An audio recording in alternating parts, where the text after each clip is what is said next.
Friends, welcome back to another Pints with Jack Skype session. And this week I am excited to say I am joined by Andrew Lazo. Hey, how we doing? And got Jack Lewis with us over here too.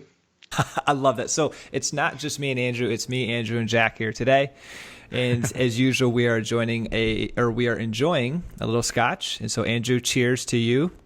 Cheers to you. Oh, here, our little chime. Oh, yes. Well done. There we go.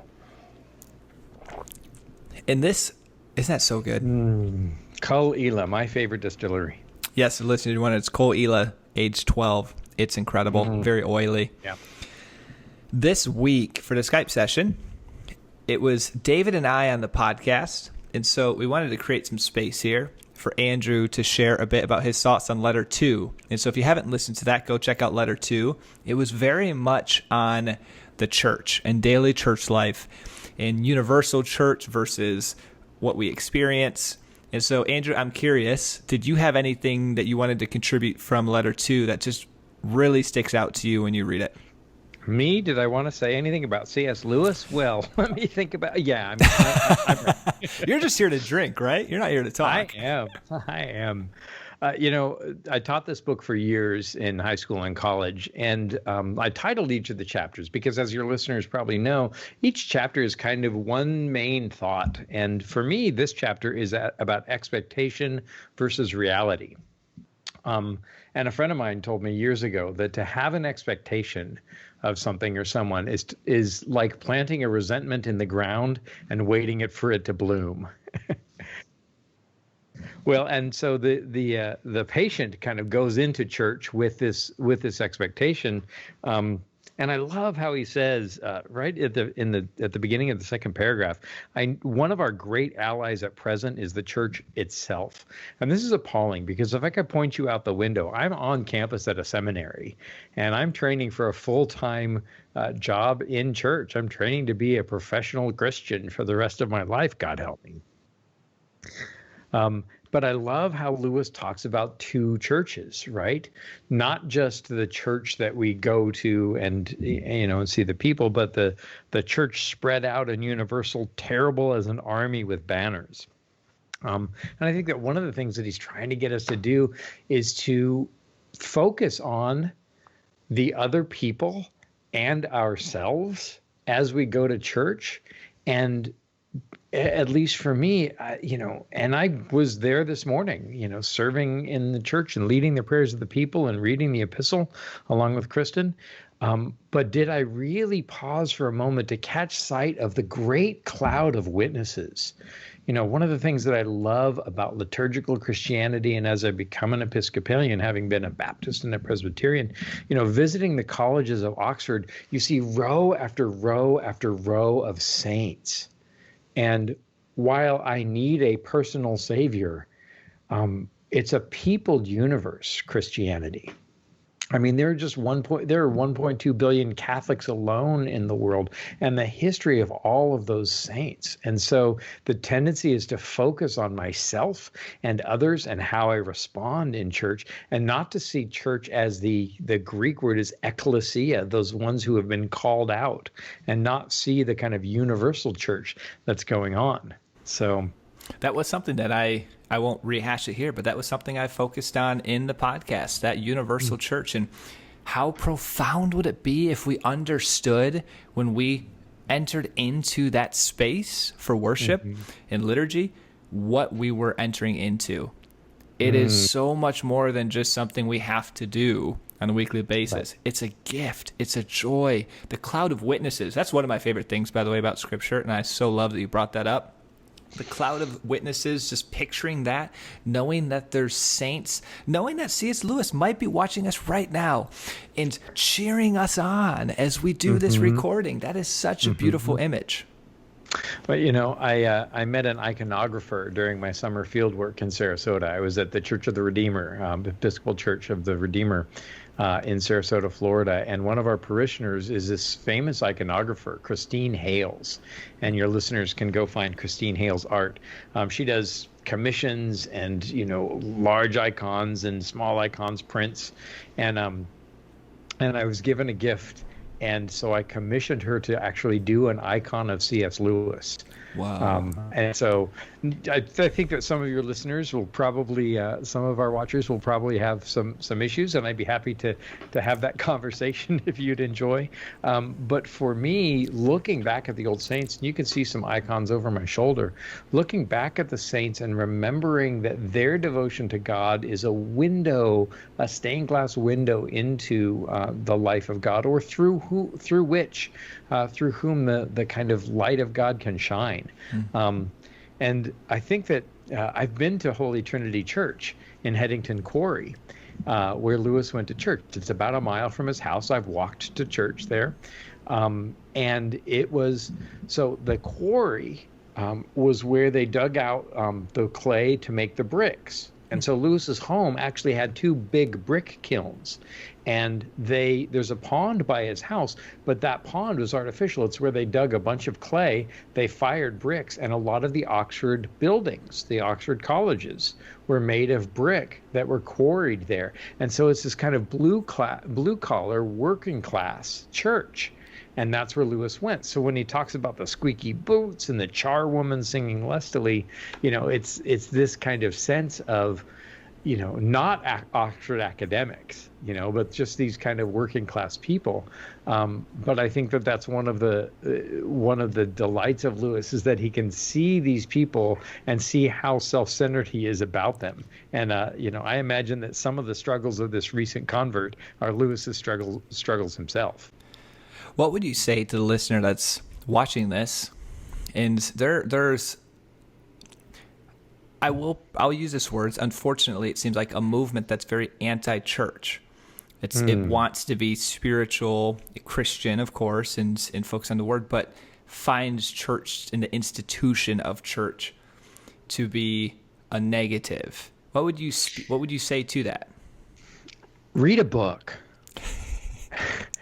And then read 10 more and get over yourself, because church is vastly imperfect because it's full of hypocrites. Mm-hmm. And yes, church is full of hypocrites. That's a big charge against us. But it's full of hypocrites because you can't go into any building and not find it full of hypocrites. We all have these perfect moral standards that we fall short of. Mm-hmm. We all, as sinful humans, fallen humans, carry around with us this kind of hypocrisy. The church is a very imperfect institution, but it's the best that we have. And if you would like church to be better, come on in. We got space for you. We need some volunteers. We need some help. And so it's not as good to be a connoisseur as it is to be a cook. And so don't come and sample what you see at the church. Come and see how it's made, and then see what you can do to help it be made. It makes me think of Matthew Kelly. He's a Catholic apologist, but he speaks to how some people really get frustrated with church. And because it's imperfect and flawed people. And he goes, fine, find a perfect church and join it. And he goes, guess what? It's no longer perfect. Yeah. The second you join it, it's no longer perfect, because it's made up of all of us that are imperfect. And that is part of it. And honestly, that is almost, I don't know if this is too strong of a word, that might be the power of church. When you are with a bunch of imperfect people, it challenges you to get over your ego. And what is probably the best way to accept God's will? To let go of your ego. And so if the church helps you do that in its flawed ways, beautiful. Yeah. I've heard people say that church is a crutch, and I disagree. I don't think they take the metaphor nearly far enough. Church is a hospital. Yes. And it's a morgue, but there's resurrection power working, right? And so it's full of imperfect people. It's got an imperfect history. Absolutely. There are lots of things, lots of charges that you can lay at the foot of the church, any church. But if you read the history of the church, it's all people trying to do their best to worship God and make his fame known. You know what Jesus said, to let your light so shine before men that people would see your good works and glorify your Father in heaven. And yeah, there are a ton of things to do, but I tell you what, spend some time in a church. Years ago, decades ago, when I was traveling with Phil Keggy, the guitarist. I traveled around the country with this kind of negative attitude about the American church. And what I found night after night after night after night was the church, the called out ones, the people. And these were people who were visiting AIDS patients in the hospitals. These were people who were feeding the hungry and clothing the poor, ministries going into the prisons. So much good work is being done by just the average person in church. Lewis said, there are no mere mortals. You've never met an ordinary person. That God would trust us with this good work. And people can and should complain and criticize, but I think in the other hand, with where they tear down, they should have a trowel to come and build up. And we need those people who can see faults and then fill in those gaps, help us to clean out the difficult things, the troubling things in the church, and help us build up, make it a more perfect place. So, you might be able to say this quote better, but Chesterton, he talks about this not from the sense of the church, but the world. And he goes, you need to hate the world enough to want to change it. And then you need to love the world enough to think it worthy of change. And so it's the two sides of it. So it's in the case of what you're saying, yes, be angry sometimes at what the church does. That's okay. That's because you think it's worthy of being better. But a lot of people stop at just the anger, but then they don't have the love to see it be better. It's just like, I just want to focus on the anger side of it, but not the other part of it where it's like, I'm angry because I know it's worthy of so much more and I want to help build it up. Well, and I think that part of the problem too is what we hear, and yes, to our great lament and grief, you hear about these cases and abuse and all the rest, and there are certainly those things to face and to correct. But I spent all summer 30, 40 hours a week in a church. I spend 12 hours a week in my field ed parish right now.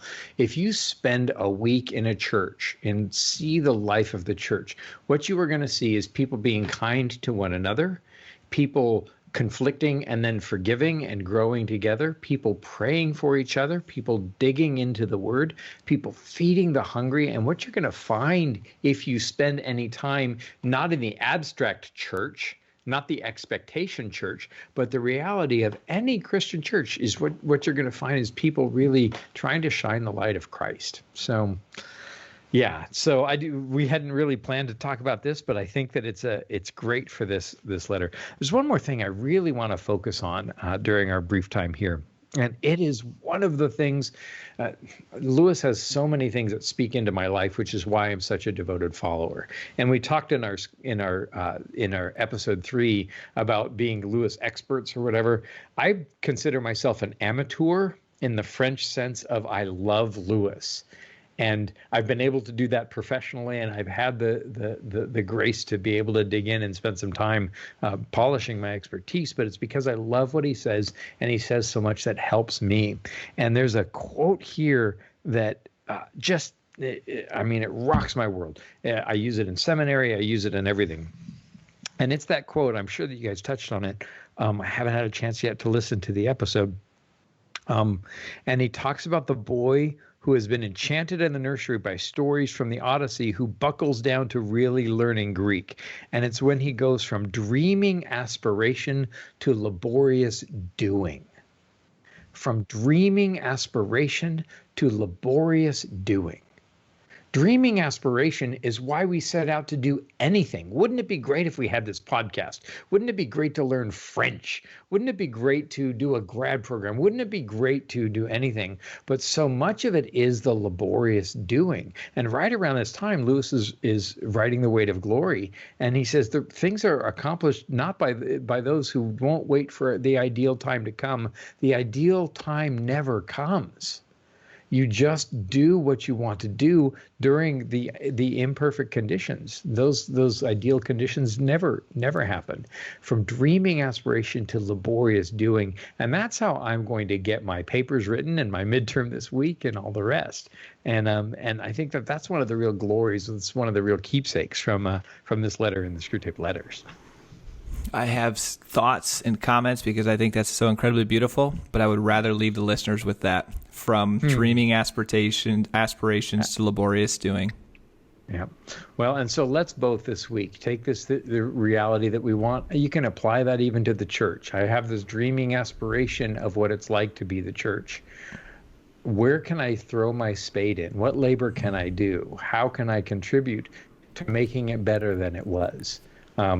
If that's church or if that's schoolwork or whatever it is that you have, relationship, wouldn't it be great? I think David and Marie are probably finding out that marriage is turning from dreaming aspiration to laborious doing. Yes. But that labor is good, and the Lord rewards the laborer disproportionately, like the one who comes in the last hour and gets paid for the full day's labor. That's what our Lord will do. As we throw our spade in, he'll throw his shoulder behind our own meager force, and he will help us towards greater glories than we've even achieved yet. Andrew, every time I hear you talk, I walk away edified. You did it again. Well, we do it together, and I would never have said these things had it not been for your good work, David's good work, and the chance to share this time together with you, brother. Well, I appreciate that, and thanks for the time together. Thanks for the scotch. You're welcome. Cheers. Cheers.